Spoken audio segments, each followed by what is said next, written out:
जय हिंद मेरे प्यारे बच्चों। मैं हेमंत प्रजापति आप सबका स्वागत करता हूं आपकी अपनी प्यारी सी चैनल एचपी केमिस्ट्री क्लासेस में। डियर बच्चों, 22 फरवरी से जो आपके एग्ज़ाम प्रारंभ हो रहे हैं, जिसमें आपका पहला फर्स्ट जो एग्ज़ाम है वो आपका हिंदी का है। ठीक, इसी क्रम में आपके एग्ज़ाम जो चलेंगे और एग्ज़ाम आएगा आपका साइंस का। उस साइंस के एग्ज़ाम में आप जानते हैं कि 20 नंबर के अर्थात 20 नंबर के मार्क्स में आपको ऑब्जेक्टिव क्वेश्चन प्राप्त होते हैं, जिसमें आपके फिजिक्स, केमिस्ट्री एंड बायोलॉजी के होते हैं। क्योंकि दी गई जो वीडियो हम आपको दे रहे हैं एक क्लास 10th के लिए ही है और यह आपका फर्स्ट वीडियो है। इसके पहले की वीडियो आपने देखे होंगे, सभी के सभी ऑब्जेक्टिव क्वेश्चन पर हमने बनाई हैं काफ़ी संख्या में, जिससे आपके 20 नंबर के मार्क्स कंप्लीट हो सकें। एक बार लास्ट बार हम प्रयत्न या प्रयास कर रहे हैं आपके ऑब्जेक्टिव क्वेश्चन बनाने के लिए, और ये अंतिम प्रयास है जिसमें आप सभी लोग, मैं कह सकता हूँ कि यदि एक हर चैप्टर वाइज चैप्टर है और यदि आप इन सभी वीडियो को देखेंगे तो 99.9% मैं कह सकता हूँ कि आपको किताब छूने की आवश्यकता नहीं पड़ेगी। इस बात को आप जान कितना मैं एक लगभग बताया, क्या पता आप जब पढ़ेंगे तो आपको लगेगा कि सर 100% आवश्यकता नहीं है किताब छूने की, क्योंकि 20 ऑब्जेक्टिव क्वेश्चन आपके लेसन बाय लेसन, क्योंकि इस चैप्टर फर्स्ट के दे रहा हूँ मैं पहले, सबसे पहले जिसे हम बोलते हैं रासायनिक अभिक्रियाएं एवं समीकरण, उनसे संबंधित एक लेसन है आपका। सबसे पहले उस लेसन के ये सभी ऑब्जेक्टिव क्वेश्चन हैं। ठीक है बच्चों, चलिए हम क्वेश्चन स्टार्ट करते हैं, आगे चलते हैं। ठीक, सबसे पहले आप देखिए, यहाँ क्वेश्चन कहता है श्वसन किस प्रकार की अभिक्रिया है। आपका जो रेस्पिरेशन है वो किस प्रकार की रिएक्शन होती है, ऊष्माक्षेपी होती है कि संयोजन होती है कि अपचयन होती है कि ऊष्मा सूची होती है। आप अभी वीडियो देख भी रहे हैं तब भी आप क्या कर रहे हैं, सांस तो ले ही रहे हैं, श्वसन जैसी प्रक्रिया कर रहे हैं। उसमें आप क्या करते हैं, वो किस प्रकार की अभिक्रिया होती है, तो वो अभिक्रिया होती है उसमें हम ऊष्मा को बाहर निकालते हैं श्वसन प्रक्रिया में। अर्थात हमारी वो श्वसन जो प्रक्रिया होती है वो एक प्रकार की ऊष्माक्षेपी अभिक्रिया है, क्योंकि यहाँ पर हम ऊष्मा का क्षेपण करते हैं, बाहर निकालते हैं। संयोजन अभिक्रिया का मतलब होता है जैसे C+O2 इक्वल CO2। अब देखिए, कार्बन ने ऑक्सीजन के साथ मिला और CO2 ना रही, यहाँ पर कार्बन और ऑक्सीजन है, दो हैं और यहाँ एक है, तो क्या होगा, संयोग हो रहा है। इसका मतलब है ऐसी अभिक्रिया दिखाएं संयोजन। अपचयन का मतलब जैसे नाइट्रोजन के साथ हाइड्रोजन जोड़ दीजिए तो आपका अमोनिया बन जाता है 2NH3 के रूप में। तो नाइट्रोजन का हाइड्रोजन से जोड़ना मतलब हाइड्रोजन का जोड़ना अपचयन कहलाता है। और ऊष्मा शोषी का मतलब होता है जब ऊष्मा का अवशोषण किया जाता है। ठीक है बच्चों, चलिए आगे बात कर लेते क्वेश्चनों पर। पहला यहाँ पर राइट आंसर है इसका। आइए देखिए, मैंने यहाँ लिखा भी है रसायन विज्ञान कक्षा 10 क्लास 10th के लिए ये है और केमिस्ट्री का पोर्शन चल रहा है। यहाँ क्वेश्चन लिखा है कि फेरस सल्फेट क्रिस्टल का रंग कैसा होता है।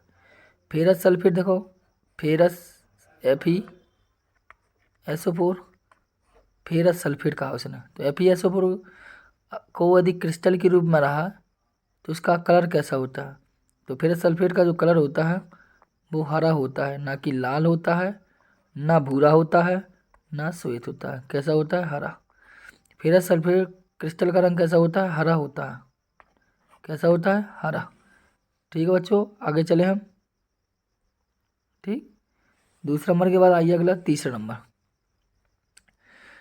क्वेश्चन कहता है कि जो साग सब्जियों को विघटित होकर कंपोस्ट बनाना, आप देख रहे हैं कि एक बड़े गड्ढा होता है, उसमें गोबर और जो खराब सब्जियां होती हैं उसमें भर दिया जाता है और उसको कंपोस्ट कर दे दिया जाता है, मतलब खाद बनाते हैं।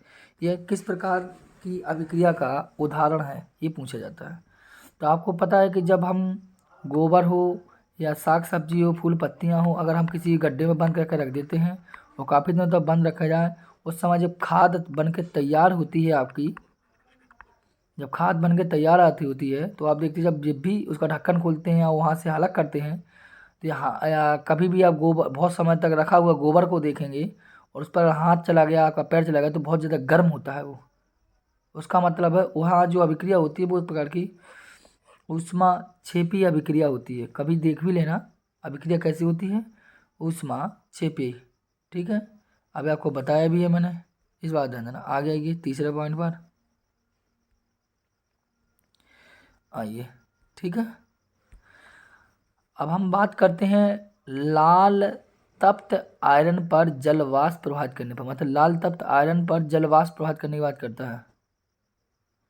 ठीक, मतलब लाल मतलब आयरन मतलब Fe, इस पर जलवाष्प का मतलब है पानी, पानी मतलब H2। अगर प्रभावित करें तो वो क्या कहता है, क्या होता है, कौन सा यौगिक प्राप्त होता है। तो जब जलवाष्प से क्रिया करता है तो Fe2O3 कंपाउंड प्राप्त होता है और हाइड्रोजन गैस बाहर निकल रही है। इसको बैलेंस कर लेंगे, ऑक्सीजन यहाँ कितने हैं 3, तो अब 3 लगा दीजिए यहाँ। ठीक है, तो 3 ऑक्सीजन हो गए और हाइड्रोजन हो गए 3, तो 3 यहाँ हाइड्रोजन लगा दीजिए। 2 आयरन है तो 2 आप यहाँ लगा दीजिए, कंप्लीट होगी रिएक्शन। मतलब सीधी सीधी बात है कि लाल तप्त आयरन पर जलवाष्प प्रभावित करने पर कौन सा युग्म रहता है, तो लाल तप्त आयरन मतलब लोहा, जलवाष्प में जल को प्रभावित करें तो Fe2O3 और हाइड्रोजन गैस प्राप्त होती है। यहाँ देखो Fe2O3 कहाँ है, ये आपका तीसरे नंबर पर। ठीक है, ये सब गलत है, ये भी गलत है आपका। Fe2O3 आपका यहाँ राइट आंसर है। बात समझ में आ रही मेरी। ठीक है, चले अगले क्वेश्चन पर। ठीक है, देख लेना अच्छे से, समझने का प्रयास करिए। हम आपको बार बार कर रहे हैं, चैप्टर 1 के क्वेश्चन है, इसी प्रकार चैप्टर 2, 3, 4, 5, 6 सभी कंप्लीट लेक्चर होंगे, लेकिन लास्ट बार ऑब्जेक्टिव क्वेश्चनों की वीडियो बना के दे रहा हूँ मैं, और उसके बाद कंप्लीट हो जाएगा आपको। ठीक है, आइए चौथा नंबर क्लियर हो गया। आइए 5वें नंबर पर आपका कहता है जब सोडियम हाइड्रोक्साइड जिंक से अभिक्रिया करता है, तो कोई दिक्कत नहीं है, ये आपने ले लिया जिंक और ये सोडियम हाइड्रोक्साइड NaOH, इससे क्रिया करा दीजिए आप। उन्होंने कहा सोडियम हाइड्रोक्साइड जिंक से जिंक, तो होता क्या है कि जब एक पॉइंट ध्यान देना, इसमें हाइड्रोजन गैस तो आपकी बाहर निकलती ही है। ठीक है, तो हाइड्रोजन गैस तो सब में है। यहाँ बनता क्या कंपाउंड, सोडियम वो जिंक धातु क्षार से क्रिया करेगी तो सोडियम जिंकेट बनता है। क्या बनता है, सोडियम जिंकेट। क्या बनता है, sodium zincate, sodium zincate NaZnO2, तो सोडियम जिंकेट ये आपका और हाइड्रोजन गैस बनती है। ध्यान कर लीजिए बच्चों, जब जिंक की अभिक्रिया सोडियम हाइड्रोक्साइड से होती है तो सोडियम जिंकेट प्राप्त होता है NaZnO2 और हाइड्रोजन गैस बाहर निकलती है। ठीक है, इसका मतलब है 5वें का 2 यहाँ पर राइट आंसर होगा। आइए 6वें क्वेश्चन पर हम बात करें। अगर आप देखते हैं दूध से दही बनना कैसा परिवर्तन है, क्योंकि डियर आप जानते हैं परिवर्तन 2 टाइप के होते, एक भौतिक परिवर्तन होता है, एक आपका रासायनिक परिवर्तन होता है। ठीक है, भौतिक परिवर्तन जो डियर बच्चों है, भौतिक परिवर्तन ऐसा परिवर्तन होता है का मतलब, इसका मतलब जैसे आपका A से आपने कोई चीज़ B बनाई तो वो वही B से जाके A बन जाए। जैसे आप पानी लेते हैं, पानी को आप जब ठंडा करते हैं तो वो बन जाती है बर्फ़, और बर्फ़ को जब गर्म करते हैं बन जाता है पानी। मतलब A से B और B से A, मतलब जब इस प्रकार का परिवर्तन हो सके तो ऐसा परिवर्तन कहलाता है भौतिक परिवर्तन। रासायनिक परिवर्तन का मतलब है जब A से B बन जाए लेकिन B से A ना बन पाए। जैसे आप देखते हैं दूध से दही बने, दूध से दही तो बन जाता है लेकिन दही से दूध नहीं बनता। जब दही से दूध बन जाए लेकिन दही से दूध ना बने तो ऐसा परिवर्तन कहलाता है रासायनिक। पुनः अपनी स्थिति में ना आए कोई पदार्थ और तो उसे रासायनिक बोला जाता है परिवर्तन, और पुनः अपनी स्थिति में आ जाए तो वो भौतिक परिवर्तन होता है। बात समझ में आ रही होगी। ये 6वां क्वेश्चन राइट आपका। ठीक है, आइए 7वें नंबर को। अगर चैनल को अभी सब्सक्राइब ना किया हो आपने तो कृपया कर चैनल को सब्सक्राइब अवश्य कर लें प्लीज़, और बेल आइकन भी आप प्रेस कर लें प्लीज़। आइए, निम्नलिखित में से कौन सा पदार्थ बिना ज्वाला के साथ जलता है? भैया मोमबत्ती ज्वाला के साथ जलती है, ठीक। केरोसिन भी जलता है, मैथेन गैस जलती है, केवल केवल आपका कोयला नहीं जलता, इसलिए सभी के सभी गलत, केवल एक राइट होगा कोयला। कौन सा पदार्थ बिना ज्वाला के जलता है? तो वो है कोयला, बिना ज्वाला के जलता है। ठीक है बच्चों, 7वां नंबर क्वेश्चन क्लियर होगा। 7वें के बाद आइए 8वां क्वेश्चन, ठीक है। अब इस क्वेश्चन को तो आप जानते हैं, आलू चिप्स की थैली में कौन सी गैस भरी होती है? ये तो सब जानते हैं, नाइट्रोजन। मार्केट में पैकेट में मिलती है चिप्स, और चिप्स मिले हैं, कुरकुरे मिले हैं, तो आप देखते हैं कि उसमें फूली हुई रहती है। तो फूली हुई क्या होता है? नाइट्रोजन गैस भरी होती है, जिससे क्या होता है, ख़राब नहीं होती वो चिप्स, या मतलब तो उसमें गंध आती है, इस वो नाइट्रोजन गैस ही होती है आपकी। आगे चलें क्वेश्चन पर, ठीक है। आइए 8वां क्वेश्चन हो गया। 9वें क्वेश्चन पर हम बात करने ले रहे हैं। यहाँ लिखा सिल्वर क्लोराइड, सिल्वर क्लोराइड आपसे फॉर्मूला लिखा है AgCl लिखा है। इसका रंग क्या है? श्वेत फोटोग्राफी में भी AgCl का प्रयोग किया जाता है, आपको पता होना चाहिए। श्वेत फोटोग्राफी में भी AgCl का प्रयोग करते हैं। तो श्वेत हमने क्या लिखा? श्वेत फोटोग्राफी, श्वेत फोटोग्राफी में भी आपके AgCl का प्रयोग किया जाता है। किसका प्रयोग किया जाता है? AgCl। तो अब देखो मैंने श्वेत पहले ही लिख दिया, तो इसका मतलब रंग क्या होगा? इसका श्वेत होगा, ठीक। बात समझ में नहीं है, मतलब श्वेत फोटोग्राफी इसका प्रयोग होता है, श्वेत होगा, ठीक है। इसका रंग क्या होगा? श्वेत। आइए अगला क्वेश्चन बात करें। लिखा है कि जब मैग्नीशियम फीता को जलाया जाता है तो उत्पन्न आग की लौ होती है। देखो मैग्नीशियम ये है, इसको जलाने का मतलब ऑक्सीजन दिया, ऑक्सीजन देंगे तो क्या होगा? MgO बनेगा, मैग्नीशियम ऑक्साइड बनेगी। यहाँ ऑक्सीजन 2 है तो यहाँ नहीं 2 लगाया, 2 मैग्नीशियम हो गया तो यहाँ 2 लगाया, क्या बनेगा? मैग्नीशियम ऑक्साइड बन जाता है। ये क्वेश्चन कहता है जब मैग्नीशियम फीता को जलाया जाता है तो उत्पन्न आग की लौ कैसी होती है? ये क्वेश्चन पूछा उसने। तो वो कैसी होती है? चमकीली ज्वाला होती के समान होती है। कभी प्रैक्टिकल भी कर सकते हैं, तो वो चमकीली ज्वाला के समान हमें दिखाई देती है सर जी, ठीक है। बात समझ में आ गई? आगे चलें क्वेश्चन पर। 10 क्वेश्चन आपके कंप्लीट हो गए। और चैनल पर नए हो तो बार बार कहते हैं बेल आइकन ना दबाना भूलें, ना सब्सक्राइब करना। और वीडियो अच्छी लगे तो कृपया कर शेयर बस कर देना प्लीज़, बार बार कहते हैं, क्योंकि आपका साथ रहा तो सब कुछ हो जाएगा, अन्यथा जैसे सब जानते हैं क्या होगा। निम्नलिखित में से कौन द्विविस्थापन अभिक्रिया है? डबल डिस्प्लेसमेंट अभिक्रिया क्या है? देखो यहाँ देखिए आप, यहाँ लिखा है H2O2 वो बना H2, यहाँ एक चीज़ है और यहाँ एक चीज़ है, और दोनों आपस में मिल गई, यहाँ 2 हो गए टोटल, और यहाँ बना क्या? एक, मतलब संयोग कर रही हैं, जुड़ रही हैं। जुड़ने का मतलब ये कहलाती है संयोजन। जब अभिकारक अधिक हो उत्पाद एक हो, अभिकारक अधिक हो उत्पाद एक हो, तो वे कहलाती है संयोजन, मतलब संयोगित हो रहा। देख लीजिए, देखो उत्पाद एक, वो अभिकारक एक, ये अभिकारक, उत्पाद क्या है? केवल एक, तो ये भी क्या कहलाएगी? संयोजन, ठीक है। यहाँ भी देख लीजिए H2Cl2 आपस में मिलकर एक ही चीज़ बना रही, तो इसका मतलब ये भी संयोजन है, ठीक। और ये भी संयोजन है, और ये भी संयोजन है। और डियर अब तक जानते हैं जब ये संयोजन है, ये संयोजन है, ये संयोजन है, तो भैया एक लास्ट अभिक्रिया बची, केवल यही राइट आंसर होगा आपका, यही राइट आंसर है, क्योंकि संयोजन यही नहीं है, क्योंकि बाकी सभी संयोजन अभिक्रिया। क्योंकि देखो AgCl के साथ जुड़ गया, NaNO3 के साथ जुड़ गया, इतना पार्ट इसके साथ जुड़ गया, और Cl Ag के साथ, तो भैया 2 बार विस्थापन हो रहा है, एक दूसरे को विस्थापित कर रहे हैं, आयनों का विनिमय हो रहा है, तो ये कहला दिया द्विविस्थापन अभिक्रिया। यही राइट आंसर, सी आपका राइट आंसर होगा, ठीक है। तो संयोजन वियोजन का मतलब क्या है, इस बात को तो आप पढ़े भी होंगे ऑब्जेक्टिव क्वेश्चन को समझने के लिए। हाँ ये कहता है कि ZnCuSO4 और ZnSO4 देखो आप देख रहे हैं, जिंक क्या कर रहा है? Cu को हटा रहा है, जिंक ने क्या किया? Cu को हटा दीजिए, आ गया इधर, और जिंक SO4 के साथ जुड़ गया, तो बन गया ZnSO4 जिंक सल्फेट। ऐसी किस प्रकार की अभिक्रिया? देखो इस ऐसी अभिक्रिया कौन सी कहलाती है? तो ऐसी अभिक्रिया विस्थापन कहलाती है। क्यों? क्योंकि जिंक ने विस्थापित किया किसी चीज़ को, तो विस्थापन।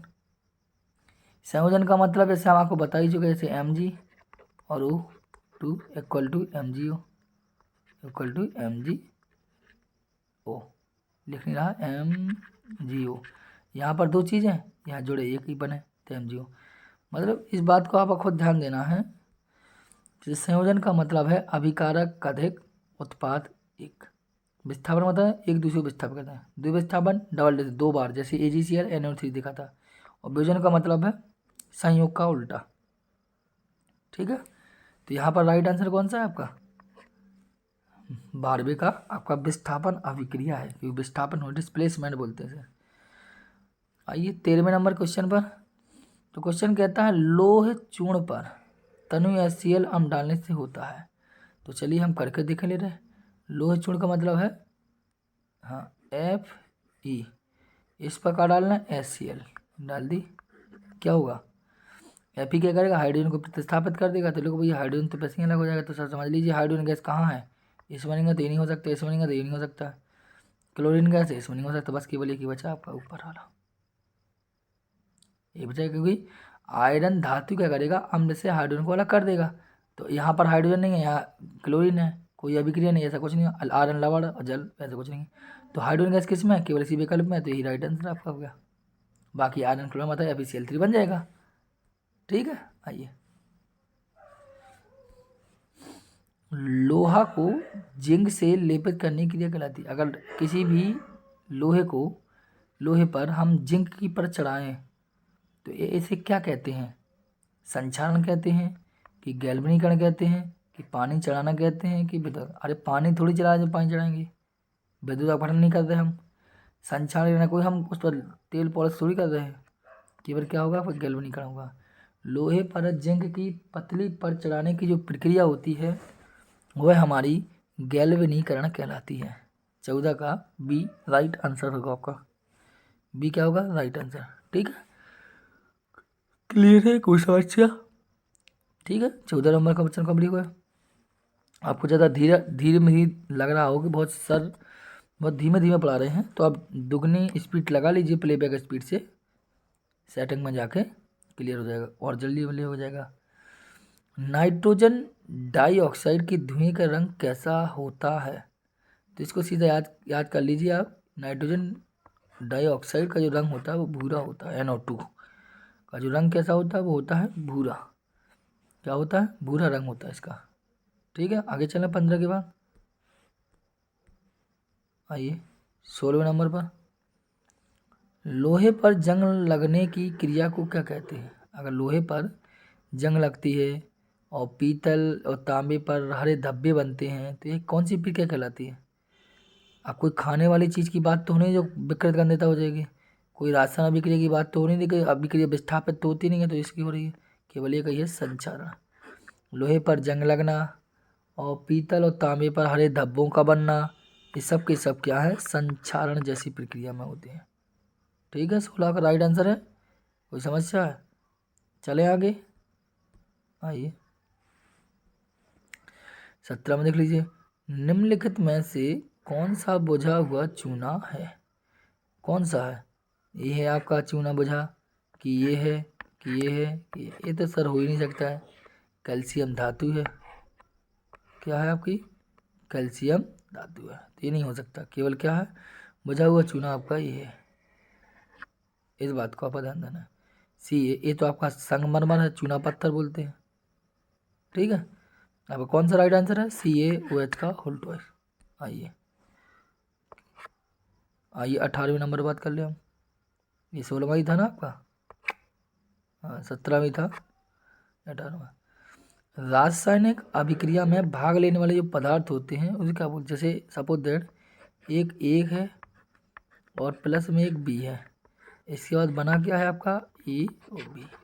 तो अब तो ए और बी होते क्या है और जो बनता है वो क्या होता है? ये तो जो रासायनिक अभिक्रिया में भाग कौन ले रहे हैं? ए और बी ले रहे हैं। बना क्या रहे? ए बी बना रहे।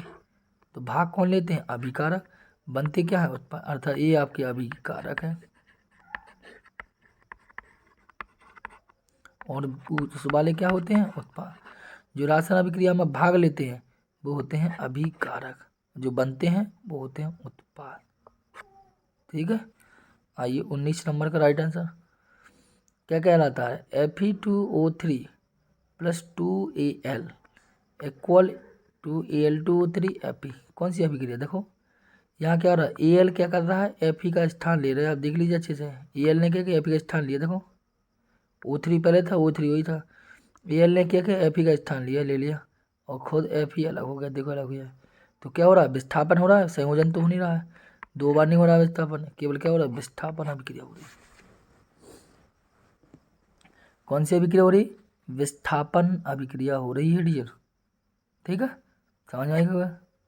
आइए 20 नंबर क्वेश्चन देख लें थोड़ा। क्वेश्चन कह रहा है CuO plus H2 equal to Cu plus H2। तो आप देख रहे हैं Cu और Cu की तुलना कर लीजिए। आप इधर देख लीजिए, यहाँ Cu के पास ऑक्सीजन है, आगे जाके Cu के पास ऑक्सीजन नहीं है। इसका मतलब है ऑक्सीजन हट गई है। ऑक्सीजन हटना ही कहलाता है अपचयन, जिसे हम रिडक्शन बोलते हैं। और यहाँ H2 को देखिए, इधर H2O को देख लीजिए, यहाँ H2 था, यहाँ O मिल गया। इसका मतलब ये क्या हो रहा है, ऑक्सीकरण। और जिस अभिक्रिया में अपचयन और ऑक्सीकरण दोनों साथ साथ होते हैं, ऐसी अभिक्रिया कहलाती है रिडॉक्स। इसका मतलब है दी गई अभिक्रिया में ऑक्सीकरण भी हो रहा है और अपचयन भी हो रहा है। इसका मतलब है ये अभिक्रिया कैसी कहलाई, आपकी रिडॉक्स अभिक्रिया कहलाई। ऑक्सीकरण को हम बोलते भी हैं उपचयन, ठीक है, और इसको अपचयन बोलते ही हैं। इसलिए जहाँ पर ऑक्सीजन यहाँ से हट रहा था तो अपचयन हो रहा है, यहाँ ऑक्सीजन जुड़ रहा है तो ऑक्सीकरण हो रहा है। ठीक है, तो ऐसी अभी कहलाती है रिडॉक्स। 20 क्वेश्चन आपके कंप्लीट हो गए। आपने ध्यान दिया होगा, अच्छे क्वेश्चन लगे होंगे आपको, आशा करते हैं। चलिए अब आइए लेसन दूसरे पर। देखिए यहाँ मैंने लिखा भी है लेसन 2। सेकेंड लेसन पर हम बात कर रहे हैं अच्छे से आपसे। ठीक है, अभी तक आपने चैनल को सब्सक्राइब ना किया हो तो चैनल को सब्सक्राइब कर लें, बेल आइकन भी दबा लें, जिससे आपकी सूचना पहुंचती नहीं आप तक। और हम ऐसे ही ये दूसरे लेसन के भी करवाए दे रहे हैं। इसके बाद कल तीसरे और चौथे के लेके आएंगे, फिर आपकी फिजिक्स चलेगी, इससे बायोलॉजी कंप्लीट कर देंगे लास्ट बार। और आप प्रयास करिए, अच्छी देख लीजिए। लिटमस विलयन जो बैगनी रंग का रंजक होता है, ये किस पदार्थ का बना होता है? अर्थात जो लिटमस होता है, जिसे रंजक होते हैं, लिटमस विलयन जो बैगनी रंग का रंजक होता है, यह किसका बना होता है?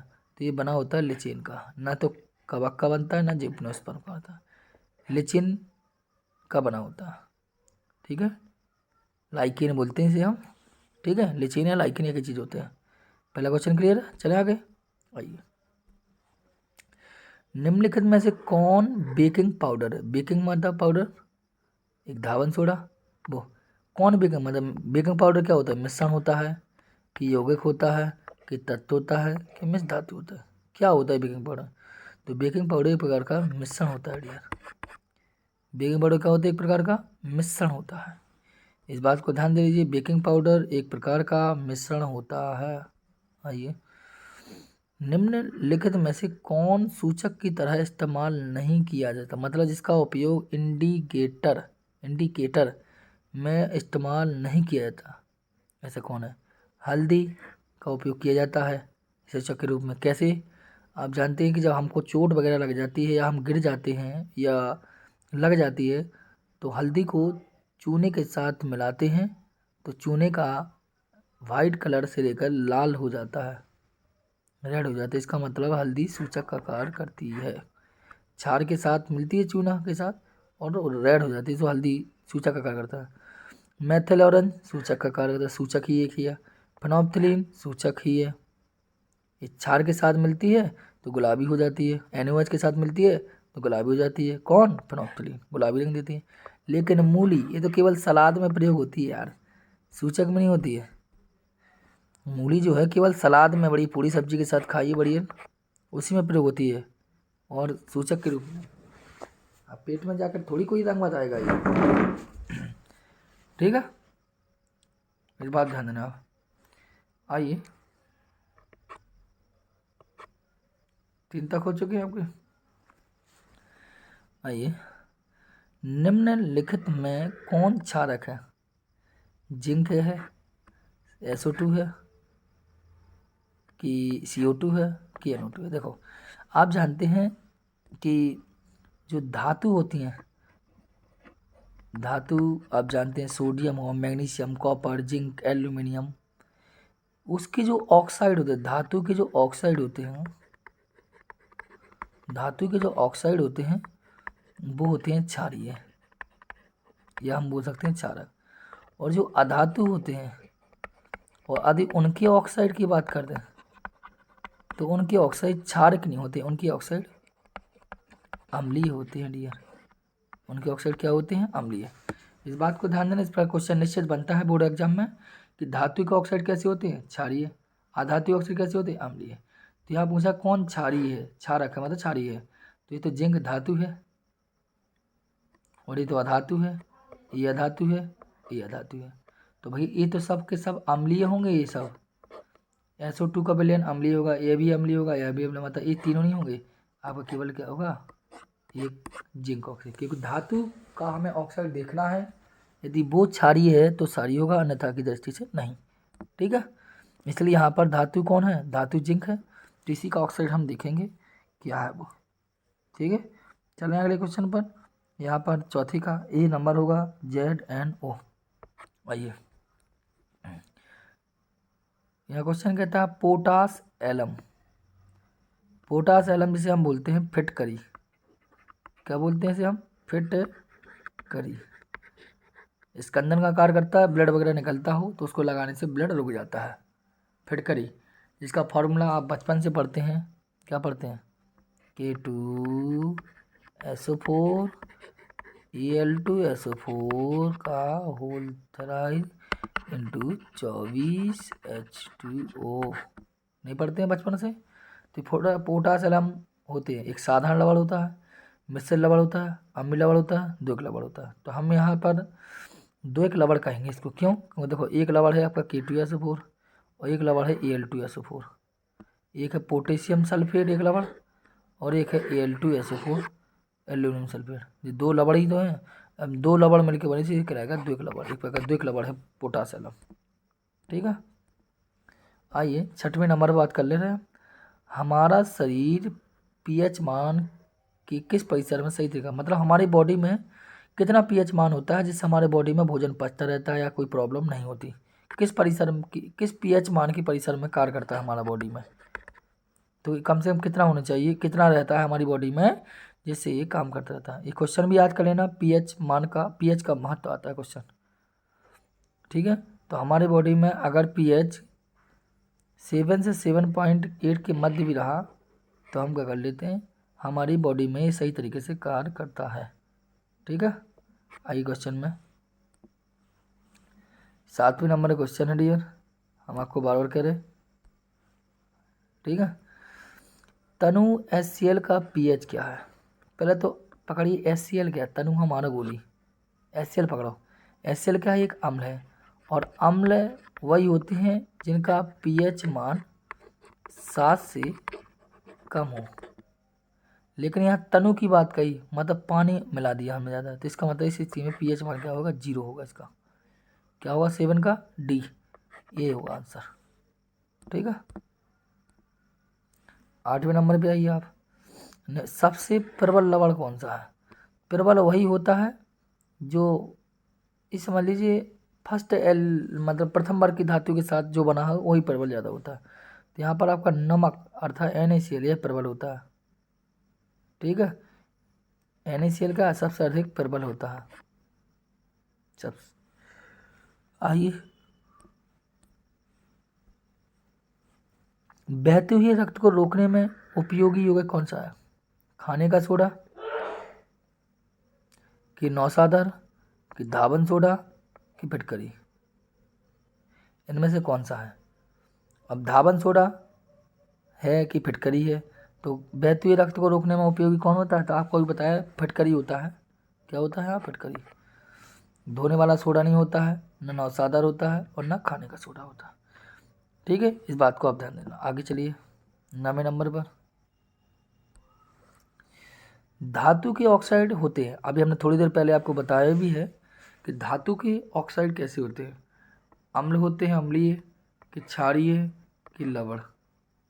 तो हमने आपको बताया है, अभी दोबारा बोले दे रहे हैं आपसे कि जो भी धातु के ऑक्साइड होते हैं, धातु के ऑक्साइड हमेशा क्षारीय प्रकृति के होते हैं, इस बात ध्यान देना। और यदि अधातु का ऑक्साइड पूछा होता तो वे अम्लीय होते। तो धातु के ऑक्साइड कैसे होते हैं? क्षारीय।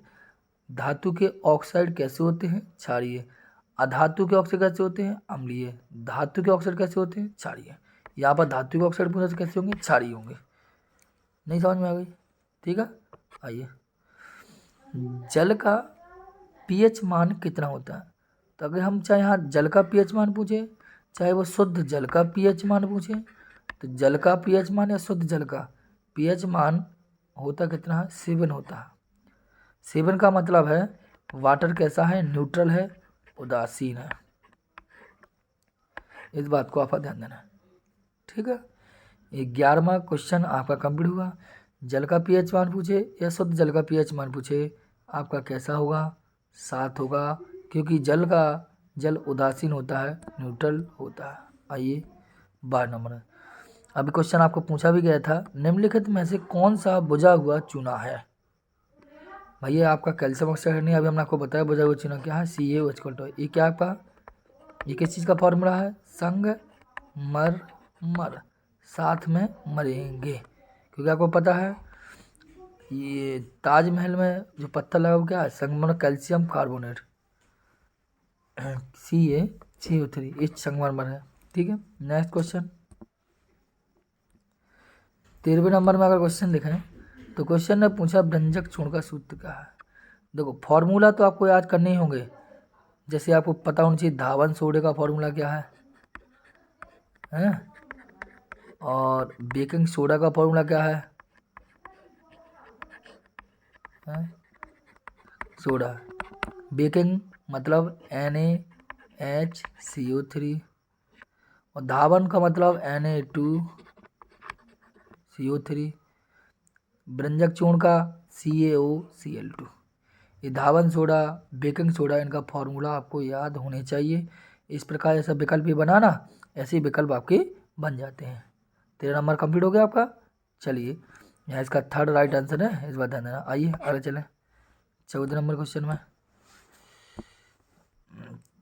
काफ़ी क्वेश्चन हो गए आपके 14, बस 4-5 मिनट और हम आपको देखेंगे और आपके कंप्लीट हो जाएंगे। क्वेश्चन क्या कहता है? चींटी के, हाँ एक एरर, एक मिनट पेंसिल ले लें। चलिए, कि चींटी के डंक और नेटल के डंक में कौन सा अम्ल पाया जाता है? ये पूछा मुझे।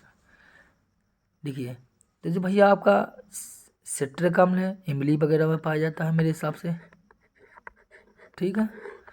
लैक्टिक अम्ल वगैरह दूध वगैरह में पाया जाता है, और एसिटिक अम्ल जो है आपका ये सिरका में पाया जाता है। भैया तो बचा क्या? मेथेनोइक अम्ल। मेथेनोइक अम्ल जिसे हम बोलते हैं फॉर्मिक अम्ल, इसका फॉर्मूला है SCOOH, यही आपके चींटियों में पाया जाता है, ठीक है।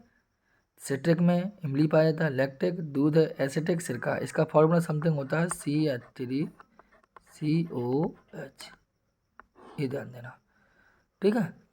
समझ में आ गया क्वेश्चन को? तो चींटी के डंक में कौन सा पाया जाता है? आइए, अम्ल वर्षा कहलाने के लिए आवश्यक है कि वर्षा के जल का pH मान कितना होना चाहिए? अर्थात किस स्थिति में ये कहा जाएगा कि अम्लीय वर्षा हो रही है? इतना कौन pH मान कितना होना चाहिए से पता चले अम्लीय वर्षा हुई? देखो 7 से कम हो जाए तो हम कह सकते हैं कि अम्लीय वर्षा हो रही है। अर्थात वर्षे के पानी का जो pH मान है 7 से कम हो जाए तो हम कहने लगेंगे कि pH मान क्या है? 7, ठीक। कि हम कह लेंगे कि यदि pH मान 5.6 से कम हो जाए तो हम कहेंगे भी ये अम्लीय वर्षा हो रही है भैया। कि हम कहेंगे कि 8.6 से अधिक हो जाए तो भैया 8.6 से अधिक हो जाए तो आपको पता है ये क्षारीय होगा। pH मान यदि 7 से अधिक है तो 7 से अधिक है तो क्षारीय, 7 से कम है तो अम्लीय, 7 ही तो उदासीन। तो भैया 10 हो जाए, ऐसा नहीं हो सकता, नहीं हो सकता, केवल बच्चा ये और ये। तो यहाँ एग्जैक्टली आंसर है आपका 5.6 से कम हो जाए। अगर 5.6 से कम pH मान है तो हम कहेंगे कि अम्लीय वर्षा हो रही है, ठीक है। नुकसान भी काफ़ी होता है अम्लीय वर्षा से। आइए 6वें नंबर है ग्लूकोज का रासायनिक सूत्र। तो ये आपका लिखा ना C2H5OH, ये कहलाता है आपका एथिल एल्कोहल का, ठीक, जिसे हम बोलते हैं एथेनॉल, आइफेसिन, ठीक है। और C6H12O6 क्या है, ये आपका ग्लूकोज का फॉर्मूला है। और CHO क्या है, एक एल्डिहाइड का क्रियात्मक समूह है। और C6H6 क्या है, ये आपकी बेंजीन का फॉर्मूला है। यहाँ कौन सा राइट आंसर है आपका, बी राइट आंसर है 16 का। क्लियर है, कोई समस्या? आइए 70 नंबर पर क्वेश्चन की बात कर ले रहे हैं हम अच्छे से। एसिटिक अम्ल का IUPAC नाम क्या है? एसिटिक अम्ल कहलाता है CH3COOH। इसका IUPAC नाम पूछा तो क्या कार्बन है, 1 2, 2 कार्बन का मतलब होता है एथ, और लगाते क्या है एन, क्योंकि एल्केन का व्युत्पन्न होते हैं एथेन। और COOH के लिए क्या लगता है OH, OH का मतलब डंडा, और एक और लिख दीजिए क्या, अम्ल है, हो गया नाम एथेनोइक अम्ल। तो क्या है आपका, यही आपका राइट आंसर। मैथेनोइक अम्ल फॉर्मिकल बनता है, प्रोपेनॉन एसीटोन का बनता है। तो एथेनोइक अम्ल क्या होगा, एसिटिक अम्ल का। 2 कार्बन थे तो मैथ और एथ, तो एथ लगाएंगे एन और OH लगाते हैं COOH के, तो एथेनोइक अम्ल, ठीक है।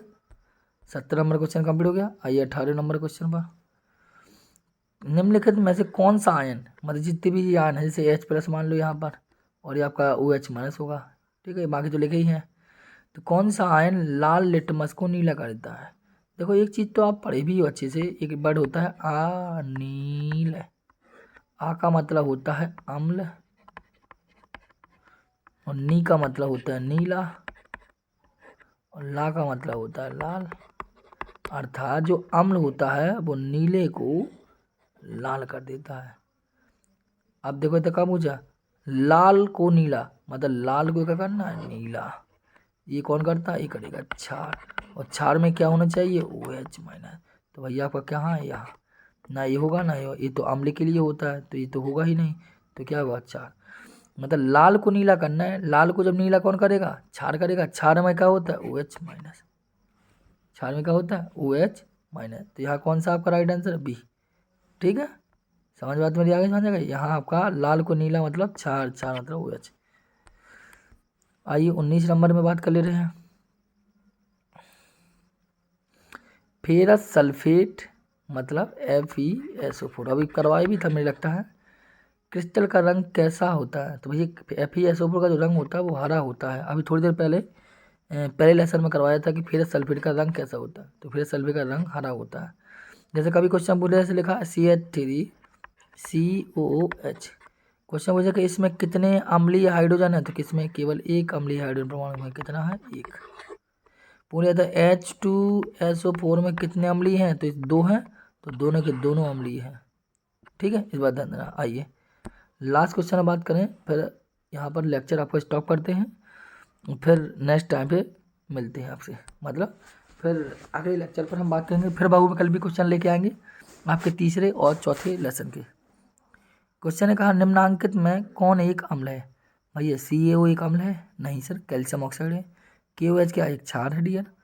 Na2 क्या सोडियम ऑक्साइड है। अगर इसका जलीय विलयन देखें तो धातु है, तो धातु का जलीय क्षार ही होगा, ये क्षार है, ये भी क्षार ही होगा। अर्थात अम्ल कौन है आपका, HCl। अम्ल क्या है आपका, HCl है। यहाँ अम्ल क्या है आपका 20 नंबर का सी राइट आंसर होगा, क्योंकि ये तो धातु है, धातु का विलयन क्षार ही होगा, ये पहले से क्षार है और ये भी क्षार ही होगा। मतलब लास्ट क्वेश्चन क्या है, HCl क्या होता है, HCl क्या होता है आपका अम्लीय होता है, ठीक है। तो आपने टोटल समझ लिए चैप्टर 1 के 20 क्वेश्चन किए, और चैप्टर 2 के भी 20 क्वेश्चन किए। टोटल संख्या में आपने 40 क्वेश्चन कर लिए हल। इसी प्रकार तीसरे लेसन के भी 40, चौथे के भी 40, वो 40 के 20-20 क्वेश्चन मिलेंगे आपको, ठीक है। तो अगर वीडियो अच्छी लगी हो तो अच्छी बात है, धन्यवाद आपका। अगर चैनल को लाइक ना किया तो लाइक भी कर दीजिए, चैनल को सब्सक्राइब भी कर दीजिए और वीडियो को शेयर करना मत भूलिए, क्योंकि आप सहयोग करेंगे तो हम भी आगे बढ़ेंगे। लेकिन ये बार बार कहता हूँ, क्वेश्चन यहीं से फंसेंगे, आपके 20 में 20 लाने की गारंटी देता हूँ मैं। ठीक है, धन्यवाद।